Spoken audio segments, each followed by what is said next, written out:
It's the quarter-final. And the 4 heat winners are back to face 2 more daunting tests. I haven't come here to get to the quarterfinals, I've come here to win it. And that is what I'm going to do. I'm excited, I'm nervous, I'm a little bit scared as well. This isn't real life, is it? It's literally mind-blowing. I don't think I've been through anything like this in my life. I'm really competitive, so I want to go as far as I can. I'm here, so I must have done something right. Quarter-final day.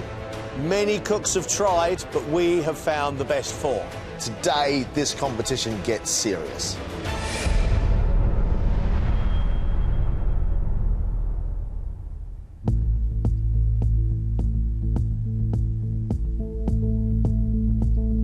This is the palate and skills test. Today, I'm going to cook crispy skin chicken, herb gnocchi and a mushroom sauce. It's about understanding how you can take a chicken thigh and cook it and keep it moist, making light, fluffy gnocchi and a mushroom sauce which is rich and delicious. So, chicken thighs. I want this chicken to be moist, so I'm going to cook it twice.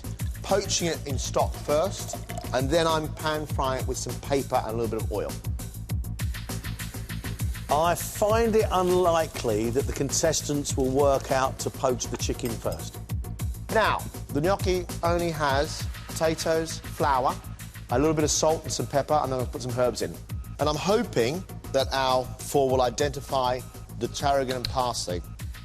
Paramount, you work with the potato whilst it's still warm. Otherwise, the starch comes out and they don't work.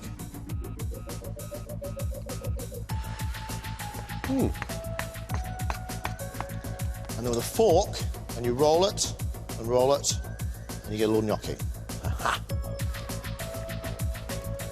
After 5 minutes poaching, the chicken is put under a plate to flatten it. The sauce is made from dried ceps, morels and chestnut mushrooms, softened with shallots and garlic, before adding stock and creme fraiche and blitzing. And then you've got mushroom sauce that goes back into the pan. Now, to cook the chicken and assemble the plate. Skin side down onto my paper, into a cold pan, and now turn the heat on. But surely that won't crisp the skin. It will. Ooh. So, whilst my chicken cooks, mix my gnocchi with the sauce.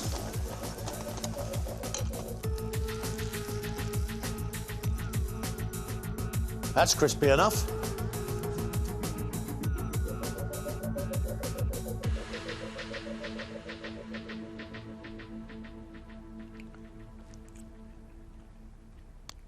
That chicken is out of this world. The mushroom sauce is divine. Good. Everyday ingredients, some intricate techniques, and away you go. I say, get them in.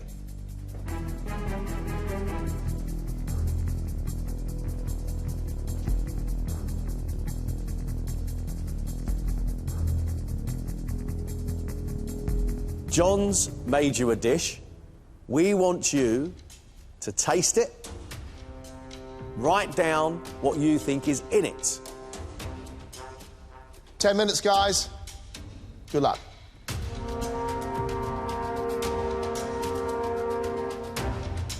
It's very nice, but I just don't like mushrooms.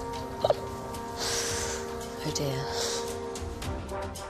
My concern is I'm picking up some of the headline stuff, but I'm worried there might be a few subtleties woven through it that I might be missing. The meat, I think it's not chicken, but it's something similar. I think it might be guinea fowl. I'm not 100%. Right, your 10 minutes are up. Now's the fun bit. You have 1 hour and 10 minutes to make that dish. Good luck. Let's cook. The ingredients have been separated onto 3 trays.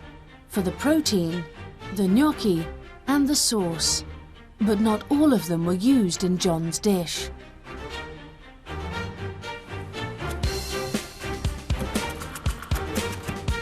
My worry for Theo is when he wrote down how to make gnocchi, he said put a whole egg in it.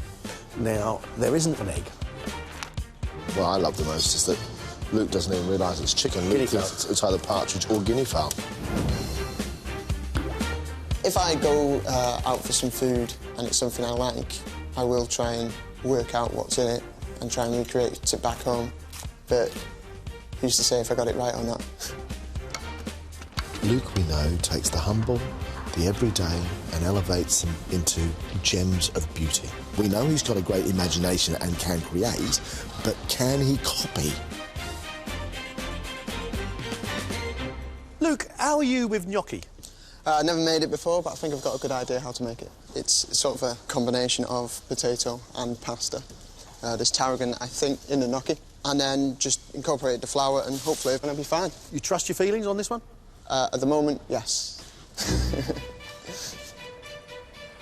It's a quarter-final. They should all know how to make a sauce, cook a piece of chicken, and make gnocchi. But there's gnocchi, and then there's gnocchi.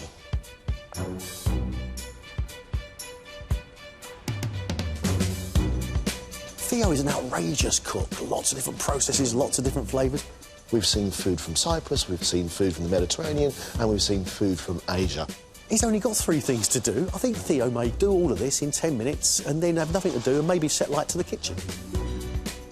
Well, I'm a quarter-finalist, so I can sort of hold my head up high, and if I get booted out today, you know, I've not done bad, but I'll be gutted. I want to go to the semi-finals, I want the finals. Don't tell anyone, but I want to win as well. You all right, Theo? Yeah, very well. A couple of things I'm not 100% on, but I think I'm getting there. Tell me what's bothering you. My gnocchi. Whenever I've made gnocchi in the past, I've put egg in it. And this hasn't got any eggs. And these are not feeling like the right consistency to what I normally make them. I was worried that there wouldn't be enough to keep you occupied. You might get bored. Well, no, I mean, I've had to do the sauce a couple of times. The gnocchi I've done a test run with, so, you know, it's kept me on my toes more than plenty, to be honest. Best of luck, mate. Thank you very much.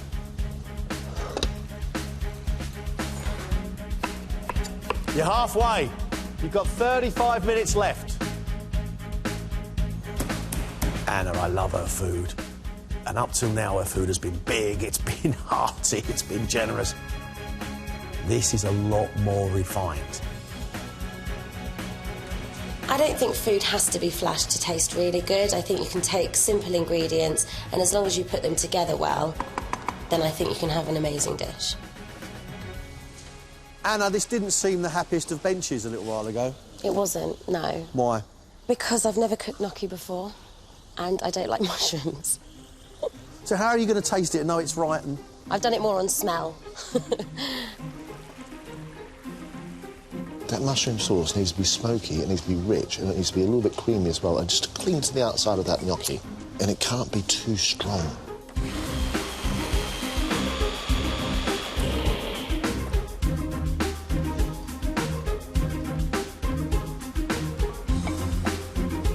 Joe, we know, loves classic food, classic technique, and it doesn't get more classic than this. I'm hoping for good things from Joe. I'm getting more and more confident that other people actually like my food and I'm not just deluded. I'm just so excited that people want to eat more of my food. They're going to get some real treats from me. How do you feel about Italian food, Joe? Love eating it, love cooking it. You made gnocchi before? One of my daughter's favourite dishes, actually, so... Now, it wouldn't be you if you didn't use butter. How much butter have you put in there? A whole pack, 2 packs, 3 packs? Not even a quarter of a pack yet. Yet being the operative word.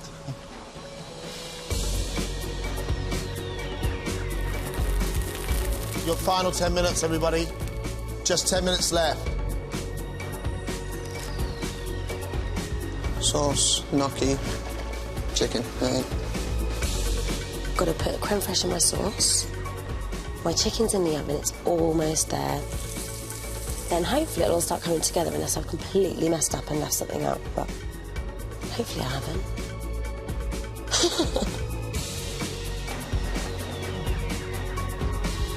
Finishing touches, guys, please.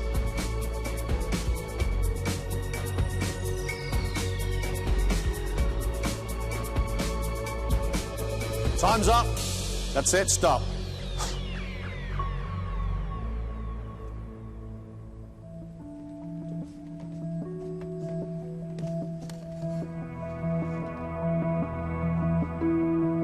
Luke,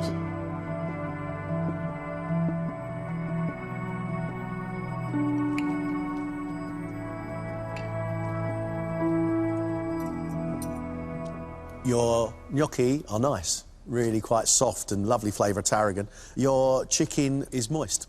However, the skin on the chicken isn't crispy and your mushroom sauce isn't thick and creamy. The prominent flavour on that dish is tarragon and chicken. Not bad, but not a voluptuous feast. I guess it is the first bit of negative feedback I've had, but it was going to happen, you know, at some point. Anna.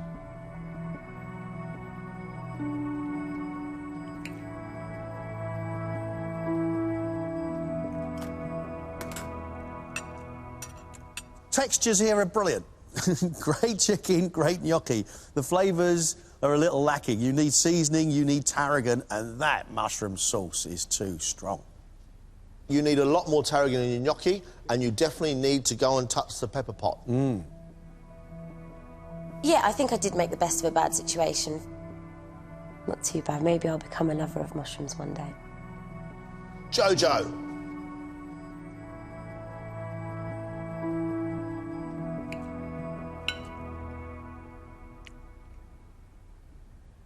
Your dish is subtle, Joe, and it shouldn't be subtle, it should be bold. I think the mushroom sauce you just need to cook a bit longer, and you need a lot more tarragon in gnocchi, but not bad. I don't think you're that far away, actually. Your chicken is moist, your gnocchi are light, the mushroom sauce does have enough strength. Almost. I'm feeling pretty upbeat. Some really positive comments, and I really am getting my groove on, so to speak. Theo, your sauce, what is it? Because it's definitely not the sauce that John made. It looks to me like you've got gnocchi and chicken gravy. That's what it looks like.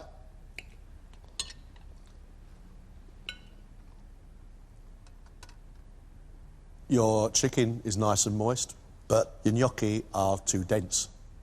I agree with Greg, but what I tell you I'm really impressed about is the flavour of that sauce. Lovely and rich with mushrooms, and actually it's a really nice sauce with the chicken, which is moist. I didn't recreate what John made, but I think it tasted pretty good, so yeah, I'm sort of really torn on it. Really torn, 50-50 really. Nobody going home at this stage of the competition, but one more test to go. They have to cook one exceptional dish. And we've invited Jay Rayner, the restaurant critic, to taste with us. I grew up in a very noisy northwest London Jewish family, not religious at all, but I was a Jew by food, basically. We communicated over the dinner table, and restaurants were quite a big thing too. The moment I stepped foot inside restaurants, I thought, this is fantastic. This is like theatre with nibbles. So it was always a big part of my life. I've been reviewing restaurants now for almost 15 years. Coming across someone that very few people have heard of who can really cook, well, that's fantastic. Best feeling in the world. We want one exceptional dish in 80 minutes. And at the end of that, only 2 of you will stay in the competition. Off you go.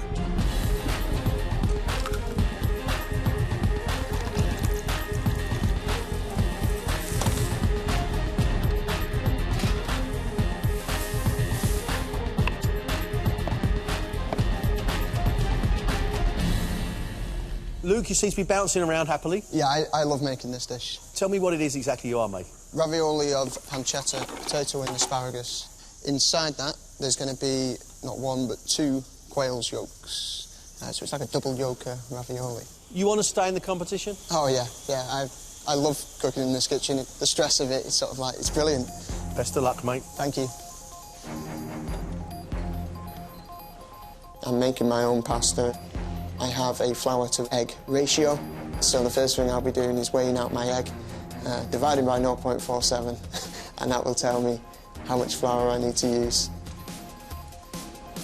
Luke doing sums and multiplications and all sorts of things, but he's not doing science to create something weird and mysterious. He's using precision to take everyday ingredients and make them really special.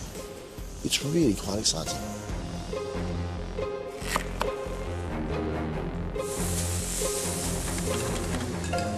Hello, Joe. Hello. What is the dish that all your hopes are riding on? Pan-fried fillet of pork with glazed pig's cheek. Got some truffled swede, carrot puree and spring greens. You've got seps there as well? Yes, forgot about them. With seps as well. What have you got to do today to make sure you go through? Make sure them pig's cheeks are cooked. If they're done, everything's going to be fine. Joe has got an extraordinary array of things on his plate. Now add to that flavours of truffle, paprika, cider, all those things coming together. I think we're in danger of throwing too much at a plate. The competition's been very hard work, physically and mentally, and emotionally as well. But it's pressure to perform at the best of your abilities, and that's what I'm here for. 30 minutes left. Just 30 minutes.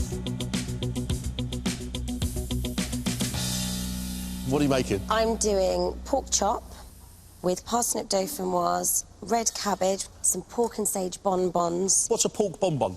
It's, you know, when you were kids and you had those little sweets, it's like that, but pork. We wanted exceptional. Yes. Is it? Yes, I think so. I think people think when they hear that I'm doing a pork chop, they're a bit surprised. But actually, I think this will prove that I can cook everyday food, but really well.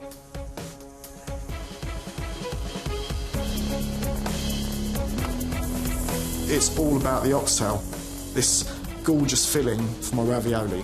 There's nothing else really to show off, so if the oxtail doesn't work, I am kaput. We've seen you start cooking in Greece, you then took us to Asia, today, Italy. This dish really came about because if it was at me at home, I would have a big slow-cooked bowl of oxtail, bottle of wine, bit of bread, and I'd devour the lot. My wife isn't keen on sitting there with a big bowl of oxtail and nothing else, so I came up with taking that meat and that flavour, but packaging it, something that's pretty and nice and civilised that my wife would like. How good is it going to be? That's going to be awesome.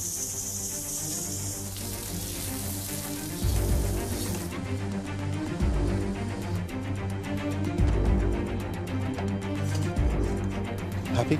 Chuffed. Quarter-final day, 2 egg yolk raviolis and 2 pork dishes in our ring. Who would have thought?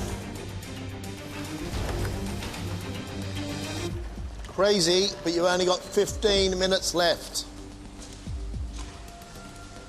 When John and Greg talk about the food, they generally have the contestants in front of them, and reasonable manners kick in because we're all normal human beings. But there's no point in having me in there if I'm going to soft soap them. If the dish hasn't worked, I'm going to have to say so, because that's what I'm there for. Not quite there. They're not a disaster, but they're not as soft as I want them to be.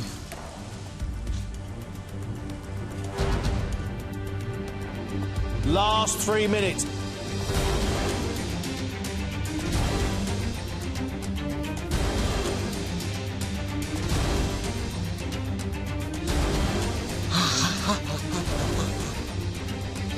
That's it. Stop.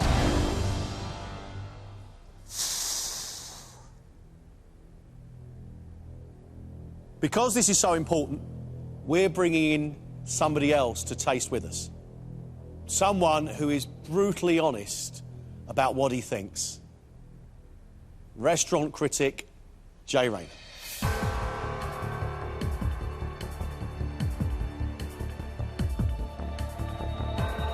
Good to see you, John.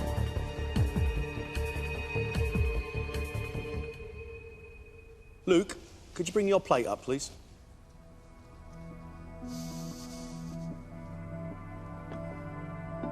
Luke has served ravioli filled with pancetta, asparagus, mashed potato, parmesan, and 2 quail's egg yolks. They're topped with browned saged butter and panko breadcrumbs. Are you hoping they're liquid egg yolks when we cut into them? I'm really hoping so, yes.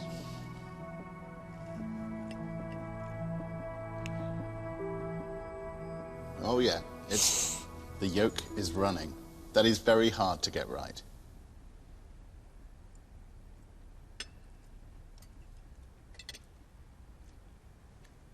Congratulations on the pasta. It's not easy to make thin pasta on something this size. My one question would be, there's mashed potato in there as well? There is, yeah. Yeah, so you're sort of carbs squared. But on all the technical stuff, on getting an egg yolk to run, on making pasta, that's a pretty damn good job.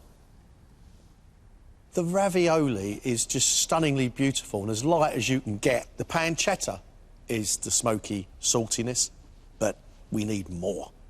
Flavours are slightly lacking.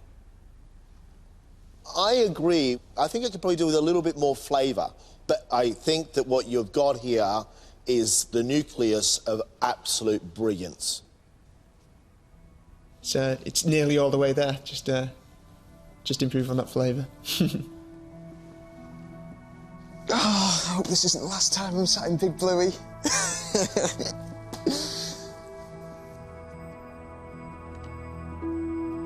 It's ravioli day.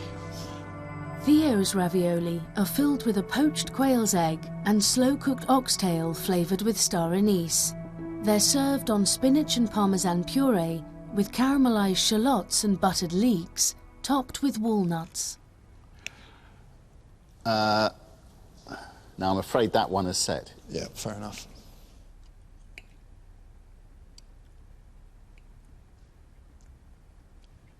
I'm a big fan of oxtail, and in the time you had, I think you've done a pretty amazing job to get lots and lots of flavour out of that. Okay. The ravioli is a bit heavy around the edges, but the essentials are all there. Your ravioli is majestic. I mean, that sticky, chewy oxtail, flavoured with aniseed from star anise, that is just fantastic. I don't see the point of anything else at all that you've put on that plate. Oh, well, OK. The thing is with this, Theo, is you're demonstrating skill, but you're chucking too many flavours at the plate. You said your wife didn't like a big bowl of oxtail and a glass of red wine. Yeah.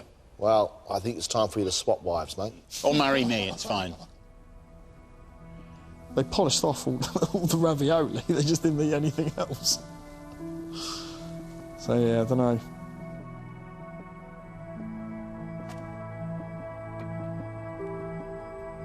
Joe has served pork fillet with bacon crumb and truffle, slow-cooked glazed pig cheek, spiced carrot puree, braised baby leeks, spring greens, truffled swede and ceps, and a cider sauce. That looks fantastic. Thank you.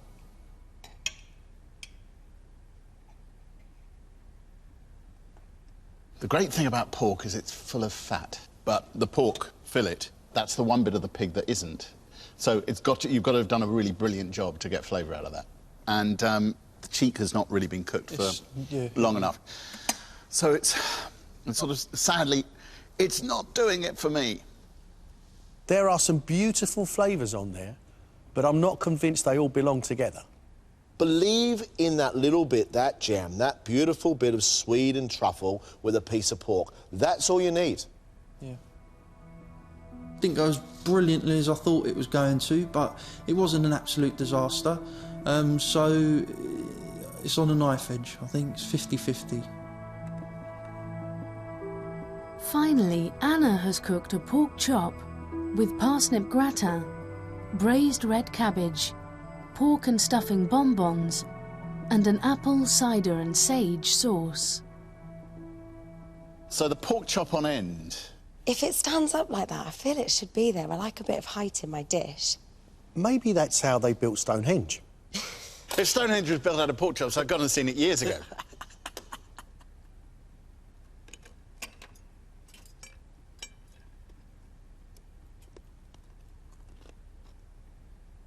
This is basically a Sunday lunch in high heels.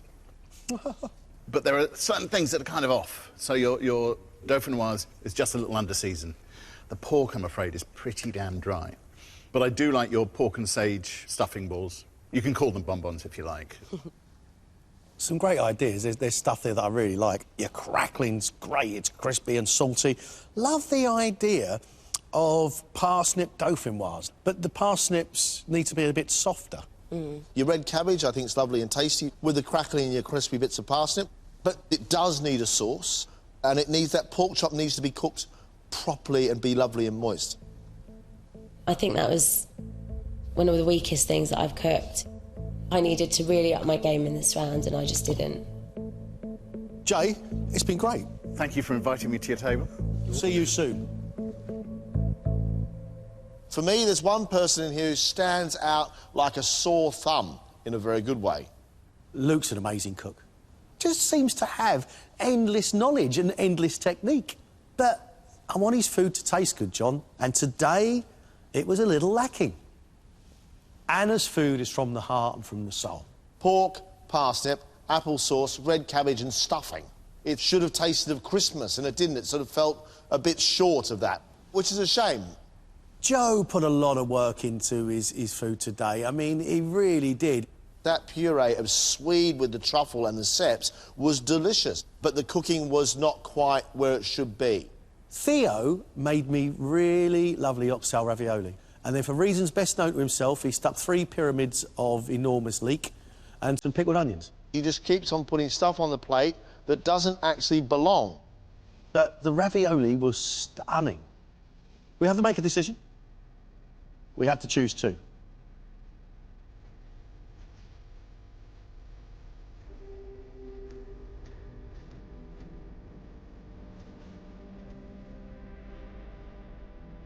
Fantastic quarter-final. You really have done yourselves proud. 2 of you are going through to the next round. The first person going through is Luke. Congratulations. Oh, thank you. Our second cook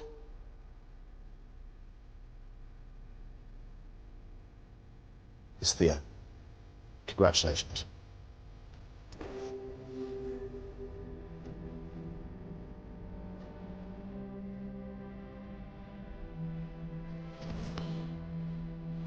I'm feeling a little bit of relief at the moment, but it has been an absolutely brilliant experience. Everyone's been so lovely, and it's been fun as well.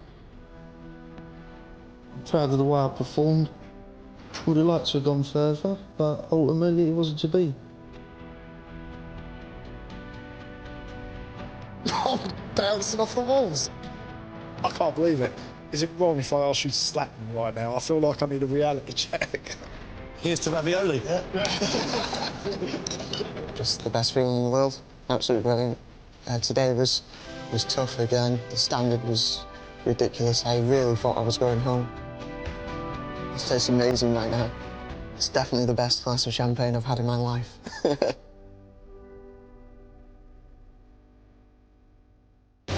Next week, the last 12 battle it out for a place in Friday's quarter-final. Whoa! I don't get it. I've been cheated. This is really orgasmic.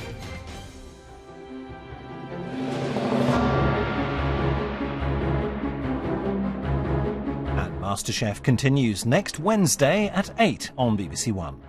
Jeremy Clarkson is the guest host for Have I Got News For You next tonight on BBC One. While on BBC Two, it'll attack just about anything. Natural World meets the foot-tall and fearless honey badger.